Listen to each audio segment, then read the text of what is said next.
Yo tout le monde, j'espère que vous pétez la forme. Aujourd'hui on se retrouve pour une toute nouvelle vidéo sur One Piece et dans cette vidéo on va parler de Marshall Viti, qui est Barbe Noire et qui est le boss de la Pirate Game.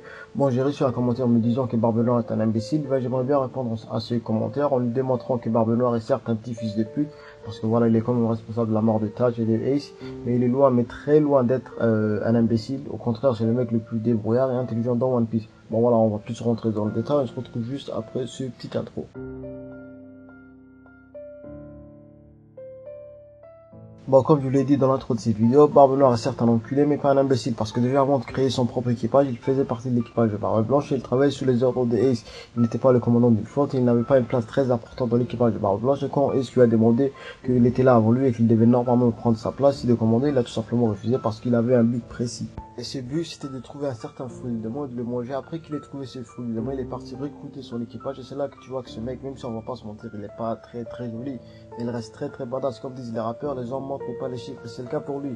Les hommes mentent mais pas ses exploits. Barbe Noire a laissé une cicatrice sur l'œil gauche de Shanks bien avant qu'il ne devienne un Yonko. Il n'avait même pas le fruit du démon du ténèbre au moment du fait. Comment est-ce qu'il a réussi à réaliser cet exploit? Comment est-ce que, voilà, un simple pirate a réussi à toucher l'un des meilleurs utilisateurs de Haki dans One Piece? Il a sûrement attendu une opportunité pour le blesser parce que je vois mal, mais très mal, Barbe Noire battre Shanks sans son fruit du ténèbre. Donc logiquement, il a sûrement utilisé une ruse pour le blesser et je pense qu'il lui a tendu un piège. Il a aussi volé le Goragoranami de Barbe Blanche qui est considéré comme le fruit du démon par un messiah le plus puissant. Il a quand même réussi à voler ce fruit du démon et tout ça sous le nez de la marine et des pirates. Et le dernier point qui va souligner que ce mec est un génie, c'est son équipage. Par exemple, l'équipage de Roger. Si vous avez regardé le flashback entre Roger et Riley, on peut voir que Roger n'a pas vraiment cherché à savoir qui était Riley ou bien de combien était la puissance de Riley. Il lui a tout simplement dit de prendre la mer avec lui. Et pour l'équipage de Luffy recrute ses Nakama par pur caprice, alors que Barbe Noire fait très attention aux personnes qui va bosser avec lui. Je vais vous donner quelques exemples. Par exemple, Vanagour, qui au passage j'ai fait une petite théorie sur lui, donc si vous voulez checker ça, cliquez sur l'image.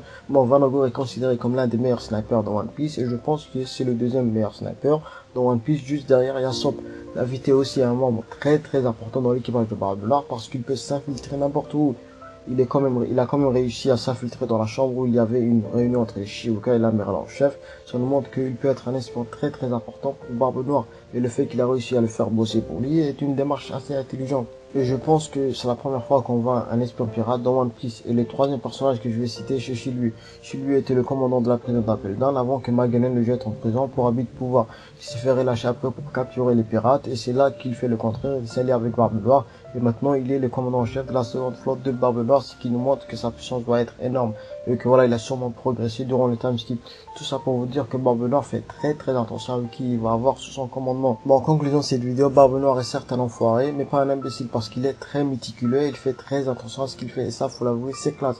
Et je peux aussi citer la fois où il a battu Marco, même si on n'a pas encore beaucoup de détails. Je peux encore citer plein de choses à son sujet. Et voilà, la vidéo prendrait énormément de temps et je préfère m'arrêter ici. Voilà, j'espère vous avoir convaincu. Si c'est le cas, n'oubliez pas de lâcher un petit pouce bleu et de vous abonner à ma chaîne. Sur ce, les Nakama. Ciao.